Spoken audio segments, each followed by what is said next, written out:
let's see. Well, I guess Jade. Okay, well, while we're waiting, and just to get us back into it, someone did want to know: would Jesus have been alt-right? Let's get a response from both of you. Well, I think the difficulty in that question is the diversity of the alt-right. I don't read Jesus as being very diverse. In fact, he's not a cultural relativist at all. He's very critical of different cultures and societies. He often makes jokes about degenerate societies and cities. So he's not a moral and cultural relativist. So in that regard, I don't think he could fit into any scheme or system that denies moral absolutes. So it really depends on what we mean by alt-right. So that would be my response. And Richard?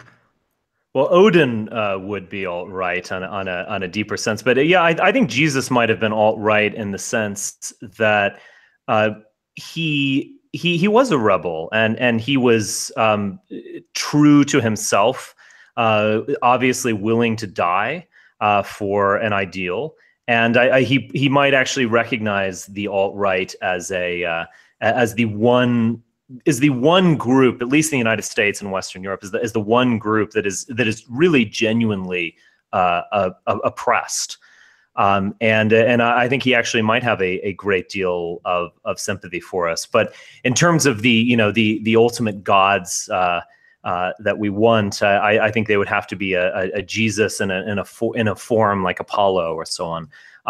We can't just have a rebellious God or a God on a cross, a dying God as our savior. I think we ultimately need a ruling God. Okay. One important point there, and this is something very important that distinguishes Orthodox Christianity from the West, and that is that in the Western tradition, medieval Latin Catholicism, which gives birth to the Protestant reaction, you have this overemphasis on Christ crucified.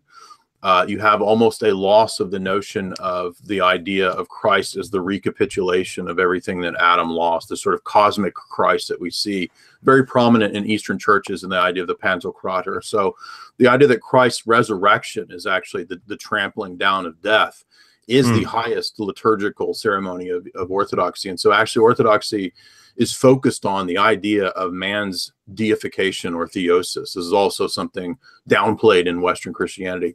So I think that actually maybe what Richard is looking for in the Übermensch, or the idea of a man against time, a man against time, is actually found in the idea that we are participating in a real deification. This is what Peter talks about in his epistle, partaking of the divine nature.